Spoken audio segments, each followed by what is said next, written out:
I didn't know somebody was watching me. Spooky.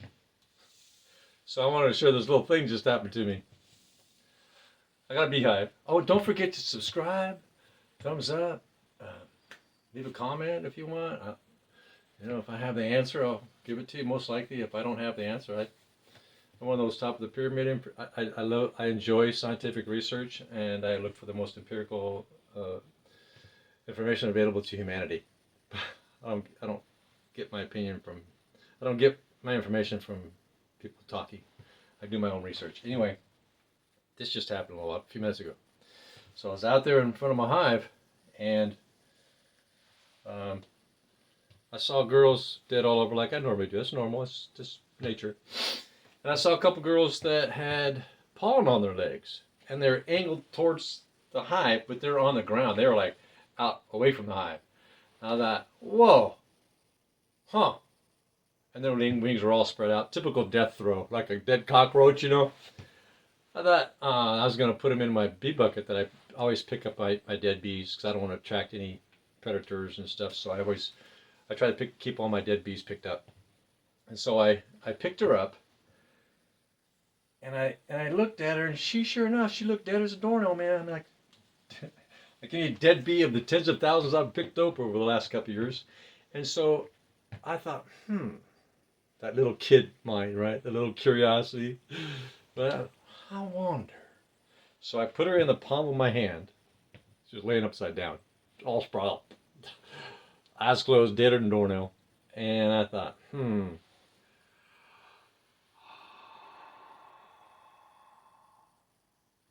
that's right. Children, don't do this at home. Don't do this at home. So I got my first beehive a couple of years ago. Those all died, by the way, bromide infection. I had to get a new set of hives this past year. And so it was raining.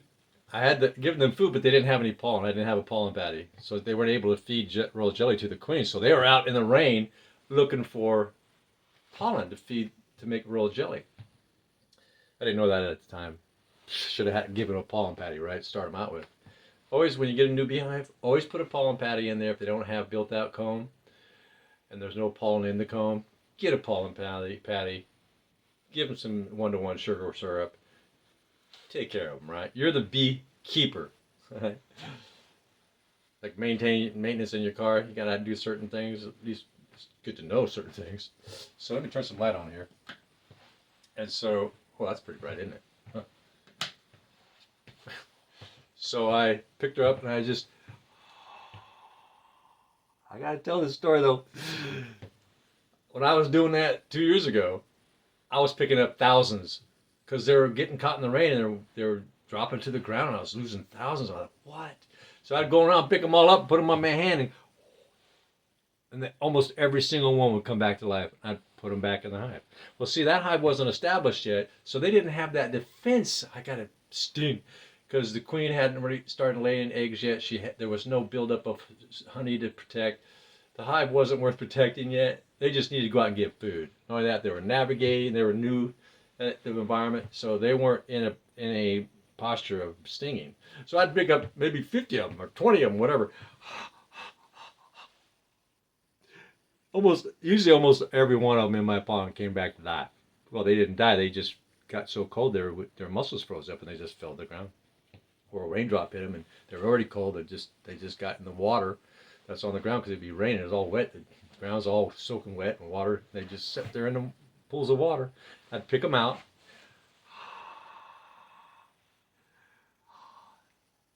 And all of a sudden I start feeling movement on the palm of my hand and I'm going, huh.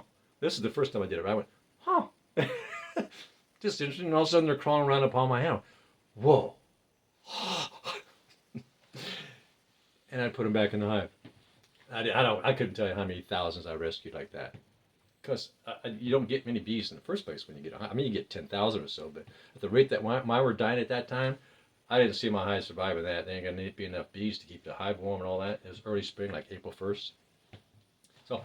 So today, I went out there, I saw a girl on the ground. She had her legs were full of pollen. I went, oh, her probably her wings froze or something. She couldn't, her muscles wouldn't work anymore. She was laying on her back. Her wings are all in the death throw. Typical dead bee look, right?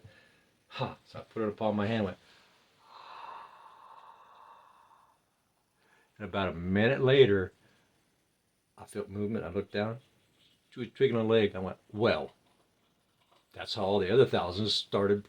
They all came back to life once they had a twitch. And sure enough, I just kept. Now I'm concerned about getting stung because that first year I got stung. That's right. I kept doing it, thinking, oh, they didn't sting me before. Well, that's before the hive was established. Right? Learning curve, right? So today, and before I knew it, she flipped herself over. Uh-oh. But I kept going. And the more I did that, the more she was moving around. Grabbed a little tiny stick, picked her up, let her crawl on that, put her in front of the hive. She went in and dumped her load.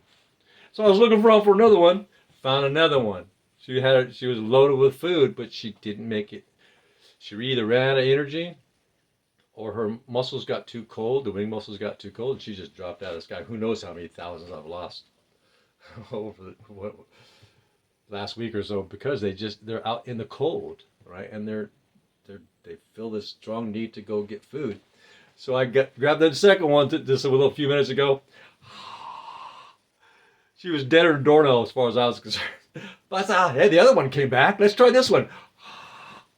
About a minute or so, I saw more movement. Again, I saw movement. So kept going. Then I started keeping my mouth free. Okay, it's time to blow away. Like that. But I went deep so I could get a lot of heat coming through. Like that. But I kept my mouth away. I learned my lessons. Yeah, you know. When she moved, I moved away. No more. Right? Once she's moving. And so that deep kind of, so the heat really comes out. Not just a blow, but like that. So the air coming out of my lungs is warmer.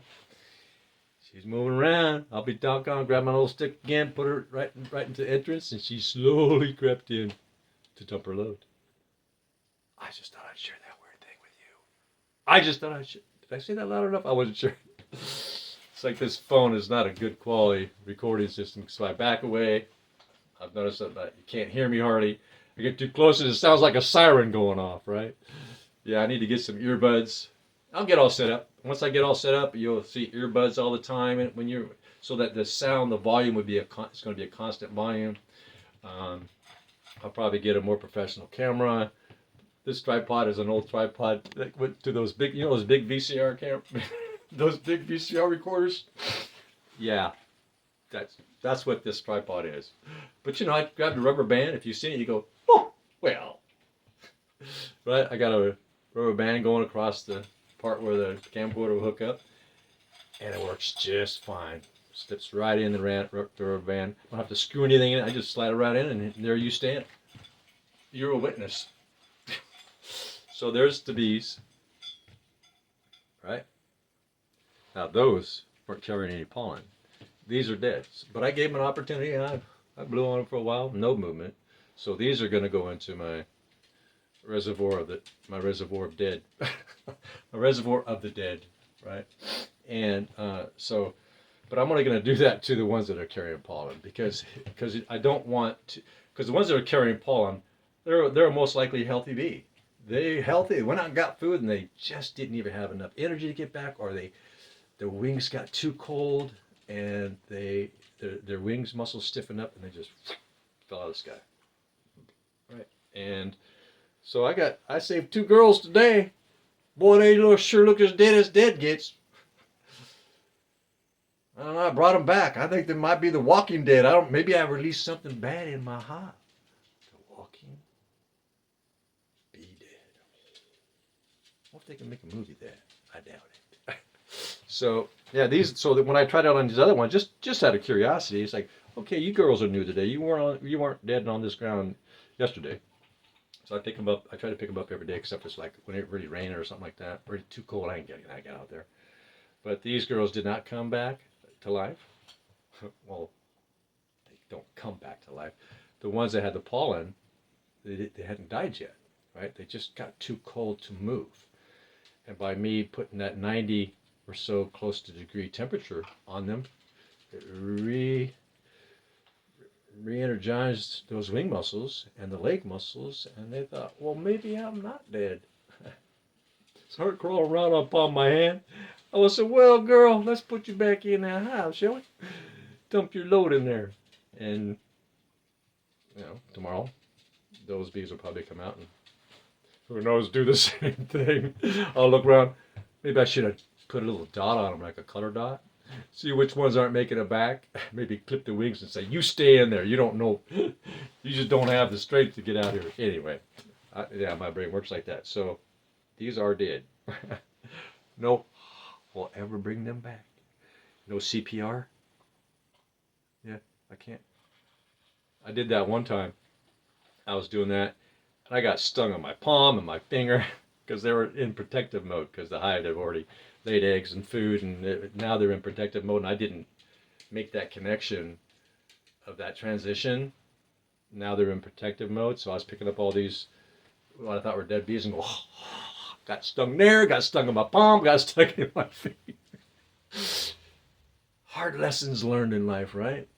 Right, so there you go. I thought I'd share that interesting thing. So if you get a beehive and you see a number of bees that's got pollen around the hive and it's cold outside, pick them up. You can even get a little heating pad, put them on a little heating pad with a jar, a cover or something over it, and give them. But I think my experience, I've tried something like that, didn't come back. There's something about me blowing my body heat, something, maybe some minerals or vapor in it or something, I don't know, but from my breath, it seems to, just don't do mouth to mouth. That your face might swell up. Trust me, I've been there. Come here. Oh, what? I'm trying to save your life. It's like the creature that bites the hand of the feeder. Yeah. Of course, she died anyway because she lost her stinger on my lip, or my palm, or my finger. So I stopped. Of course, I stopped doing that then. Hard lessons learned. But today I thought, you know what? This bee is so dead. Also, last year I picked up one that's deader than dead. I just was picking up bees. I had them in my palm.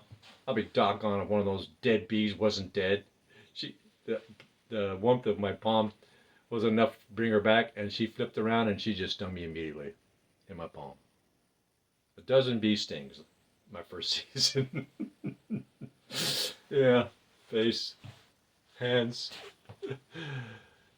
But I've learned. I've gotten no bee stings with this new hive.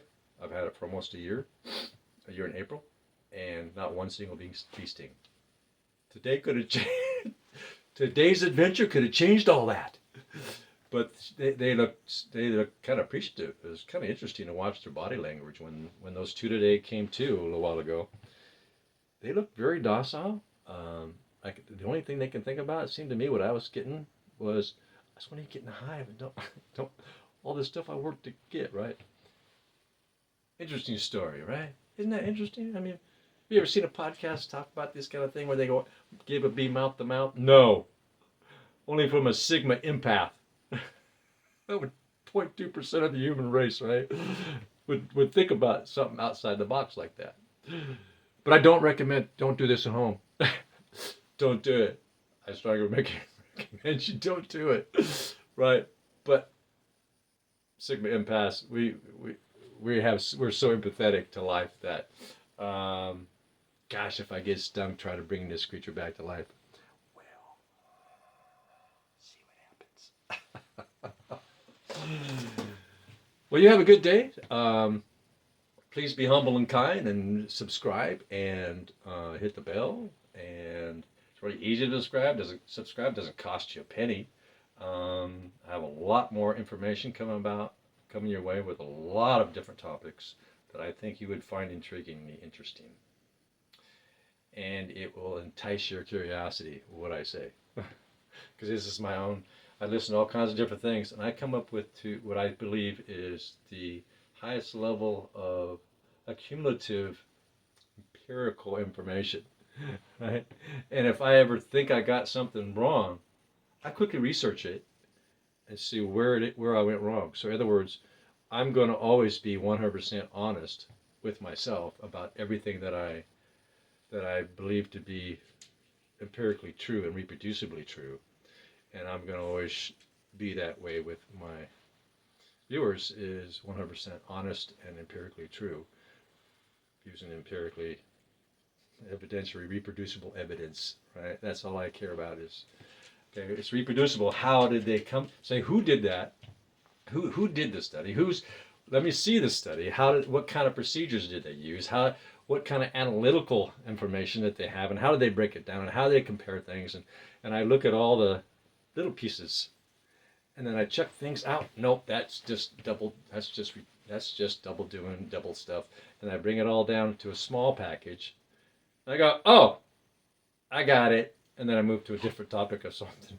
Could be paleontology, pharmacology, virology, immunology, physics, quantum mechanics, don't matter.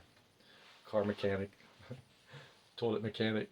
Well, you have a nice day. Please subscribe. Help this channel grow. Got a lot of cool stuff coming your way. All kinds of different topics that can help you get your life, improve your life, right? That'll make life easier, right? I'm very big on dimps. Well, what's a dimps? Like, who's ever heard of a dimps? Do it my freaking self stuff, right? So, did I create the definition of dimps? Yes, I did. Because it makes sense. I'm out there struggling, fighting, breaking, learning, breaking that, or smashing my finger. I always got to do this with my freaking self. I'm a dimps. All right. Hey, if all the other abbreviations work, why not that one? Somebody created all the other ones, right? You can too. Where did all the words in the dictionary come from? Us. We create all the words, man. It's just about understanding. I'm going to take these bees outside. I'm going to let them go. I'm going to let them go back onto the ground. Actually, I'm going to put them in my little reservoir of the dead. Got a container. Used to have liver in it. Keep the lid. Pick them up. Put them in there. Sometimes what I'll do is I'll get a light in my magnifying glass here, and what I'll do, just to see what's going on with them, right? I know I keep going on and on, don't I? I'm like the Energizer Bunny, right? So I got this thing here, right? And it's got close-up lens. It's got multiple lenses. It's got a light, and what I like to do from time to time is I'll pick up the dead, make sure they ain't walking, because that can be spooky. You ever seen a walking dead? My wife saw it. Ex-wife saw it for the first time. I couldn't get her to watch it 15 years ago. And I says, you're missing something really good. It's really about humans, about human behavior, morals, values. So I wouldn't say I talked her into it, but I piqued her curiosity because the way that I said it. Well, she started watching that. She was binge watching it from then on. She watched all of them, including the latest ones, and oh yeah, she became a Dead Walker viewer. And so, so I'll bring in a few, maybe a palm full of these, and get my magnifying glass, spread them out on a white sheet, and I'll look for varroa mites. I'll look for DWV, which is a deformed wing virus, just to kind of monitor to see the status, the overall health status of my bees and the level of the varroa mites, because they took up my first 2 hives, right? Can't have that, man. That was the only 2 hives I had. I had to start all over the next year. So, all right, yeah. Did I already say please subscribe? Thumbs up. Be humble and kind, please. Help this channel grow. You have a nice day. Please. Good day.